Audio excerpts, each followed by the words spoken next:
ठीक है, तो चलो 1958 के landmark case P Sitaramaiah versus G Mahalakshmi मां को समझते हैं।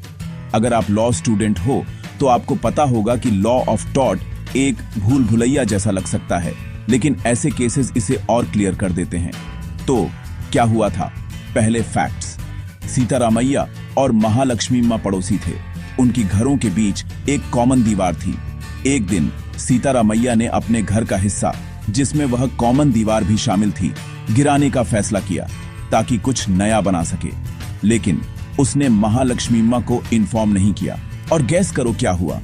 जब दीवार गिराई गई तो महालक्ष्मी मां की प्रॉपर्टी को नुकसान हुआ। उसने सीतारामैया पर डैमेजेस के लिए मुकदमा कर दिया, यह दावा करते हुए कि उसे बिना नोटिस के दीवार गिराने का कोई राइट नहीं था। तो यहां लीगल इश्यू क्या है? बेसिकली, क्या एक कॉमन दीवार को बिना नोटिस के गिराना आपको लॉ ऑफ टॉर्ट के अंडर डैमेजेस के लिए लायबल बनाता है? इसमें जो मेन लीगल प्रोविजन इन्वॉल्व है वह इंडियन पीनल कोड के सेक्शंस 268 और 269 हैं, जो पब्लिक न्यूसेंस से डील करते हैं। लेकिन इससे भी इंपॉर्टेंट टॉर्ट प्रिंसिपल न्यूसेंस और ड्यूटी ऑफ केयर यहां अप्लाई होता है। चलो अब जजमेंट पर आते हैं। कोर्ट ने सीतारामैया को लायबल ठहराया। क्यों? क्योंकि जब दो लोग एक दीवार शेयर करते हैं तो दोनों के राइट्स और ड्यूटीज होते हैं।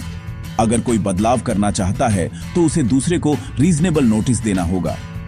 बिना वार्निंग के दीवार गिराकर सीतारामैया ने अपनी ड्यूटी ऑफ केयर को ब्रीच किया।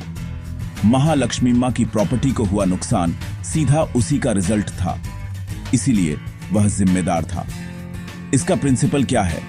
टॉर्ट लॉ में अगर आपका एक्ट आपके पड़ोसी की प्रॉपर्टी को अफेक्ट करता है तो आपको सावधानी से काम करना होगा और उन्हें फेयर वार्निंग देनी होगी।